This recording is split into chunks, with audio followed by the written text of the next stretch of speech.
Ce 26 juin 2025, Anne-Sophie Lapix a rendu l'antenne du 20h de France 2 pour la dernière fois. Une sortie sobre, sans vague, et une petite tape dans le dos à Léa Salamé, sa très médiatique remplaçante. Le règne d'Anne-Sophie au JT de France 2 s'est achevé ce 26 juin 2025. La reine de l'info a tiré sa révérence et a fait ses adieux aux téléspectateurs. Une séquence émotion qui n'a laissé personne de marbre.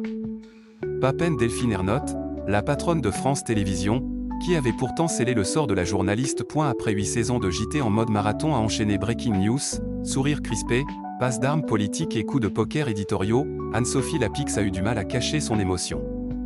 Pour son grand final, la rédaction lui avait réservé une surprise vintage, bêtisier maison avec fou rire, lapsus, chorégraphies improvisées et un ou deux clashs bien sentis. Puis, sourire de façade de circonstance, la journaliste a lancé « Voilà, c'est fini. C'était mon dernier 20h. » Classe jusqu'au bout du prompteur.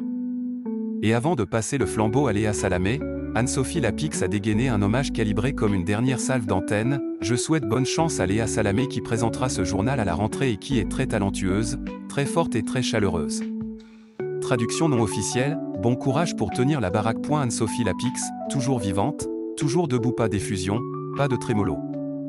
Anne-Sophie Lapix, fidèle à elle-même, a signé une sortie millimétrée. Le mot merci va fuser comme un mantra, à ses équipes, à Delphine Ernotte, à sa famille, mention spéciale à sa maman qui lui a toujours dit de faire ce qu'elle aimait. Elle a égrené les noms, les visages, les rires en coulisses, y allant de son petit commentaire personnalisé pour chaque membre de son équipe. Histoire de faire propre, de boucler sans vague.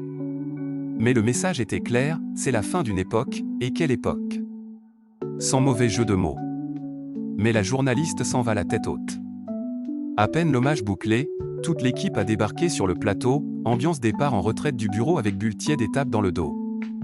Anne-Sophie Lapix, elle, regarde déjà ailleurs, M6 et RTL l'attendent pour écrire une nouvelle page.